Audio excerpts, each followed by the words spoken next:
I think, okay, for example, like when I was younger, I was very, because like I'm a very like emotional being, so I didn't understand my own emotions, so I had an easy time to like react outwards instead of knowing why I would actually feel a certain way, and I had like a hard time distinguishing between my emotions. So I think I took like, and I'm still working hard on like not categorizing, but like really finding out like how I feel and how I actually like react when I feel those feelings. But like it was not before I was like, I don't know, maybe 18, 19 that I figured out like, okay, I actually have some patterns that I continue in.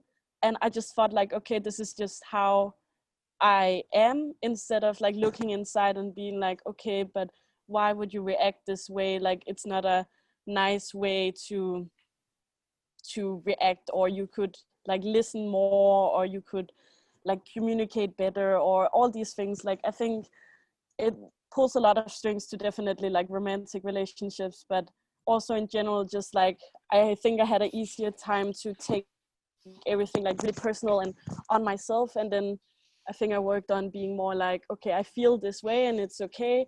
How do I work with these emotions? Like, it's not wrong that you're feeling this way, but how do you manage them somehow? So I think that's the biggest conscious work I've done on myself, like really pinpointing my emotions and my behavioral patterns and trying to be a good person. That I think will go. I mean, when I think about it, I don't know if I will ever be able to know myself that well. Like, I think it's such a hard thing to do. Like, you might be able to kind of understand what you're feeling, but to go like to the key moment of, or what was said or what was done that triggered that, like, it's such a, or know how you will react if, when in such a situation, and whenever you find yourself in that situation, you kind of already can like, shit, this is happening, watch out, like, don't act like this, or don't do this, or don't, like, you kind of in control a bit of yourself in certain situations. Yeah.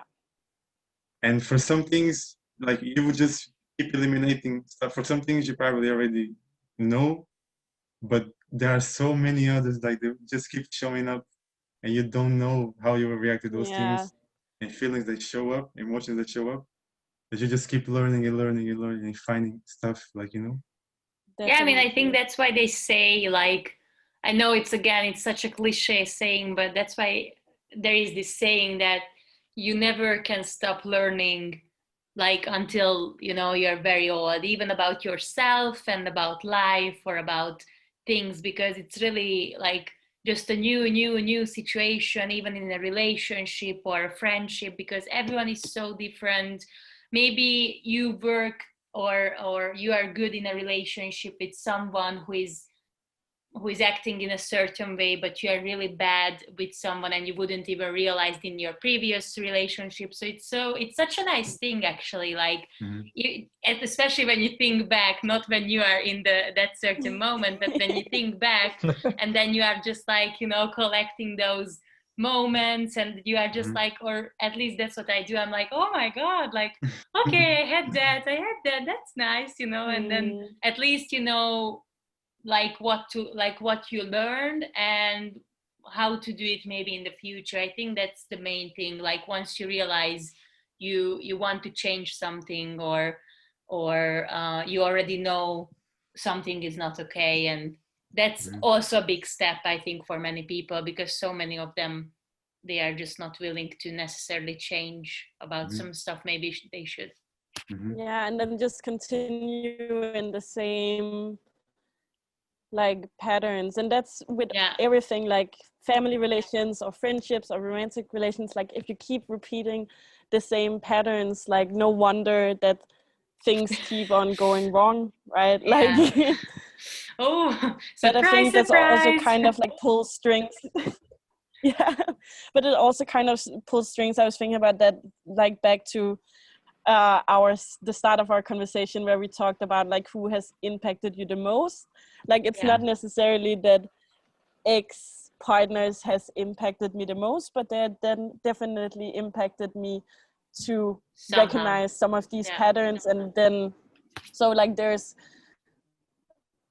good takeaways from bad relationships as well that you can learn about yourself. Yeah, I mean, if you good enough, I mean, not good enough, but I mean, if you really want to learn from it and you want to take, you know, then you really do learn from it. Otherwise, as you just said, you just go and do the same silly things what you did before. But I mean, sometimes that's what you have to do, and then you have to, you know, experience that twice, and then maybe the third time is the charming one, and then things will change. I mean, you never know. Maybe. Maybe. I still find myself like realizing things that I've done like in my longest relationship, because I mean I think the longest you go with someone, you will just, I mean, so many things that you will find, like, you know, once you kind of look in retrospection. I still keep finding myself like thinking about stuff that I now don't do, and then I feel like I did in the past, and I'm like, damn, I used to do that.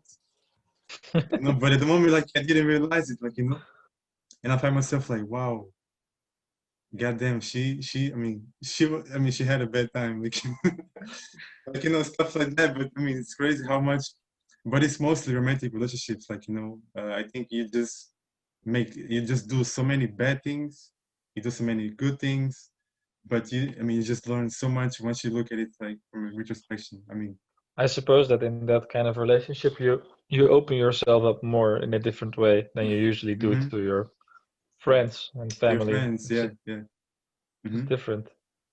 It's somehow you let somebody in you, like, to be closer to you than others. Yeah.